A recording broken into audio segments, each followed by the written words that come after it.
process. I'm going to show you how to repair this rust without welding. It's not completely gone, but it's still some 8-throughs here. I found 3 areas. This area here, also here, you can see it's eating through right there, and a spot up here. And we're going to repair it without welding. Let me vacuum these leads up first, then we'll get started.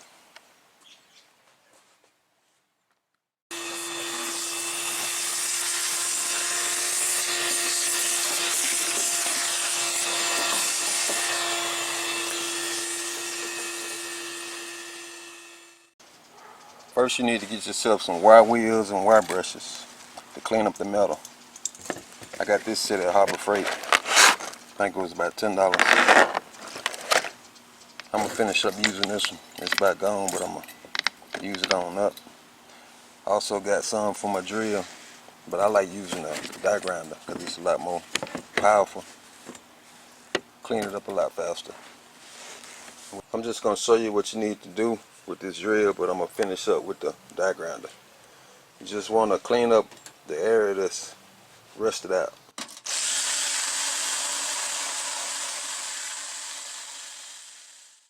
This is what it's looking like after the cleanup. Also got the back side of it. You can see it had a lot more 8-throughs than what I thought once I started cleaning it up. This side as well, also up here, but I done the back side on all 3. Now we got this SEM Rust Mort we're going to put on it. It removes and converts rust prior to applying body filler, prime, and top coat. We're going to pour some up and brush it on.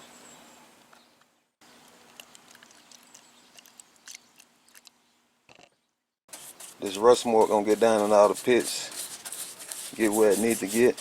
It's going to turn everything black. It's going to convert the rust. It's going to be black once it get to working.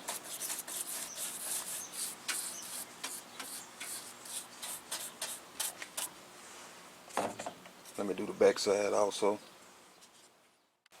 We're going to coat it about 2 or 3 times, then let it sit for a while. Then we'll move on to the next step. Now I'm ready to move to the next step.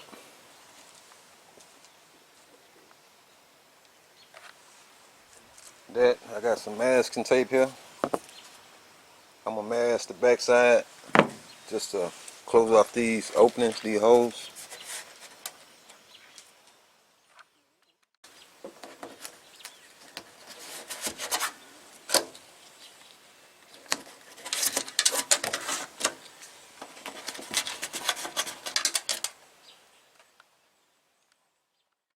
Got that taken care of. Now what we're going to do, we're going to mix up some fiberglass filler, bundle glass, short strand reinforced fiberglass filler. Mix some of that up and rub it on the whole section here. Make sure we get it down up in these openings.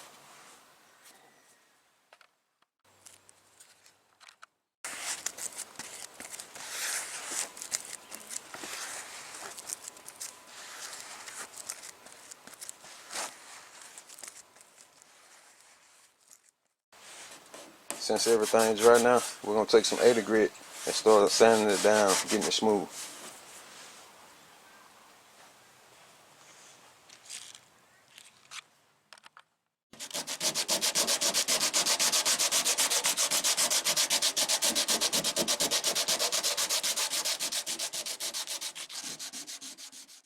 Finished up sanding with the 80 grit. Now it's time to put some glazing put on it. I'm going to use this dolphin glaze. That's to fill out the imperfections, the low areas. Bring it up.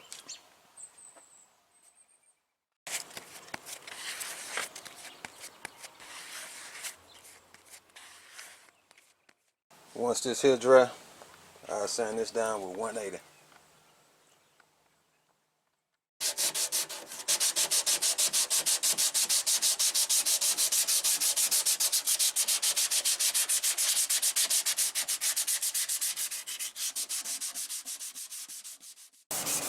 What I'm doing now, I'm just scuffing up the area where I'm going to be spraying prime at, because it's going to have some overspray over here. So that overspray do land over here, it'll have something to bond to. Just won't be sitting on top of glossy paint. And after I do this, I'm just going to mask it up, like up in here. I guess this bump off so I don't get no prime on it.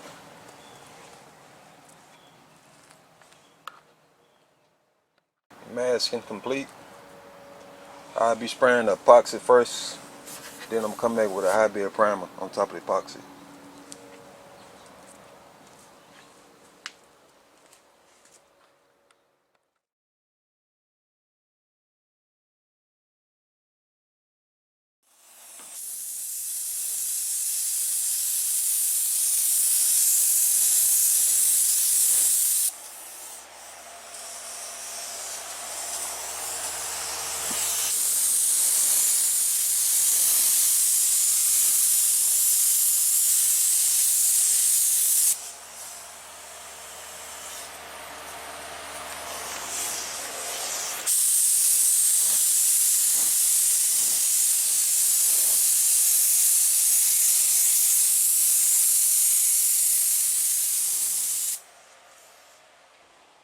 Here's the epoxy primer, 3 coats.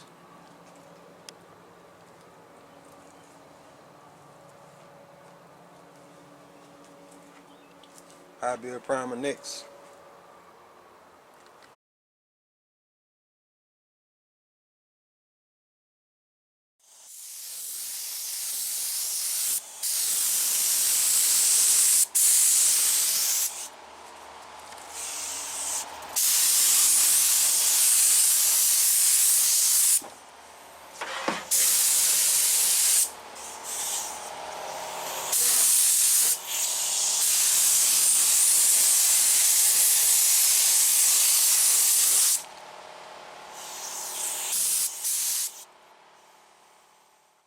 Just the following day, I had sprayed some guide coat on. I used some flat black spray paint, which I really didn't need it because it's smooth enough to go ahead and start shooting the jams now with the base coat. But I like to go that extra step because it don't hurt nothing to go that extra step, and plus you get a better finished product. So I'm gonna take some 180 and just scuff this up. That's all I'm gonna really be doing because it's pretty much flat now. Let me show you.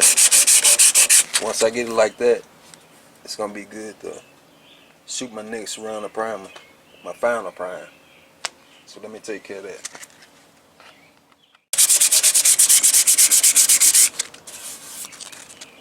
This showing me my low area. Got a low spot here. I probably can get it out, but if I don't, it's not gonna be no bigger. Because it's in the jam, so. Or I could just go back and put some glazing put on there, 1 part glazing put, and it'll take care of that.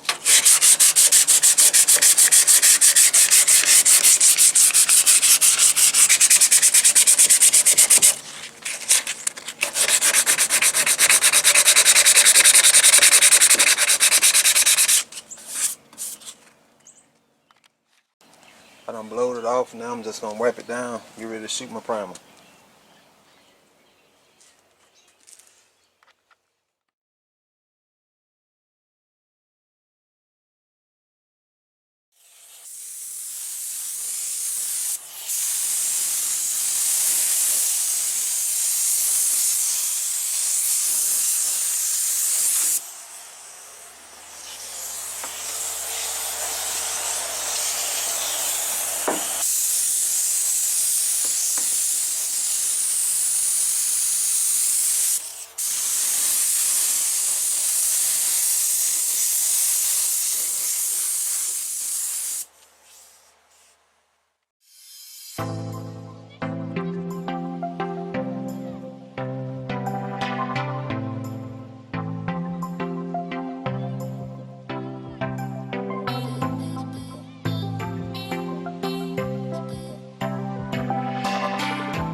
We never stop.